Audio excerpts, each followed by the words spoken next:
একটা ইনফরমেশন দিতে চাচ্ছি। আমাদের মথুরাপুর মধ্যপাড়ায় এক আপু জরায়ু ক্যান্সারে আক্রান্ত। তো দীর্ঘদিন ধরেই কিন্তু উনি ট্রিটমেন্ট চালা আসছে, বাট আমরা কেউ জানি না। যারা ভিডিওটা দেখছেন আপনারাও হয়তো অনেকেই জানেন না। তো আমাকে 3-4 দিন আগে জানানো হয়েছে যে উনি আসলে চিকিৎসার ব্যয়ভারটা আর চালাতে পারছে না। দীর্ঘদিন সিরাজগঞ্জে ছিলেন এবং মোটামুটি 70% চিকিৎসা শেষ করতে পারছে, আর 30% ওনারা আর পারতেছে না। তো এখন 65,000 টাকা লাগবে এরকমই বলেছে। ক্যান্সার হলে কিন্তু কেমোথেরাপি দিতে হয়, ওনার এখন কেমো চলছে। তো আমি ওনার বাসায় গেছিলাম, ওনাদের সাথে কথা বলেছি, অবস্থা খুবই খারাপ। তো এই 65,000 টাকার মধ্য থেকে আমি বলেছিলাম যে আমি যতটুকু পারি আপনাদের ব্যবস্থা করে দেব। তো মথুরাপুরবাসী যারা আছেন অনেকেই হয়তো ওনাকে চিনেন, দেখতে পাচ্ছেন।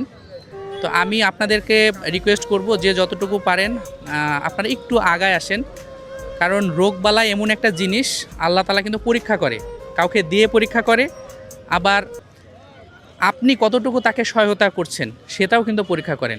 ওনার না হয়ে আপনারও কিন্তু আরও জটিল রোগ হতে পারে, এটা কিন্তু আল্লাহ তাআলার পক্ষ থেকে আসে। সো যারা প্রবলেমে আছে, যেমন এই মহিলাটির কথাই বলছি, তো আমাদের উচিত হবে যে আমাদের অবস্থান থেকে যে যতটুকু পারি ওনাকে সহায়তা করা। আমরা যদি এরকম মানুষের পাশে দাঁড়াই, আমাদের কোনো বিপদ আপদ হলে আল্লাহ তাআলা আমাদেরকেও কিন্তু সহজ করে দিবে। সো উনি 17 তারিখে না 19 তারিখে সিরাজগঞ্জ আবার চলে যাবে সেই 3টা কেমোর জন্য। তো প্রতি কেমোতে 17,000 টাকা করে লাগবে প্রতি কেমোতে। তো যারা মথুরাপুরবাসী আছেন, যারা ওনাকে সহায়তা করতে চান, আমার সাথে একটু যোগাযোগ করবেন। আর আজকে পর্যন্ত আমি 23,000 সামথিং, কারণ ভাঙা ভাঙা টাকা অনেকে দিয়েছে, 23,000 সামথিং টাকা আমি অলরেডি কালেক্ট করেছি। আমার যে সার্কেল আছে, আমার যে ভাই ব্রাদার্স আছে, তো এই 23,000 টাকা আমরা কালকে সন্ধ্যা পর্যন্ত, আর বাকি যে টাকাটা উঠবে ওনার হাতে আমরা দিয়ে আসবো, ঠিক আছে?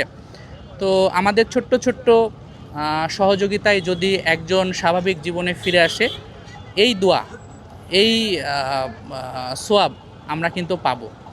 তো আমরা কালকে ওনার হাতে টাকা দিয়ে আসবো। টাকা দেওয়ার সময় একটা আপনাদের আপডেট দিব। আর কালকে সন্ধ্যা পর্যন্ত যারা চান আমার সাথে যোগাযোগ করে সহায়তার হাত বাড়িয়ে দিতে পারেন। ধন্যবাদ সবাইকে।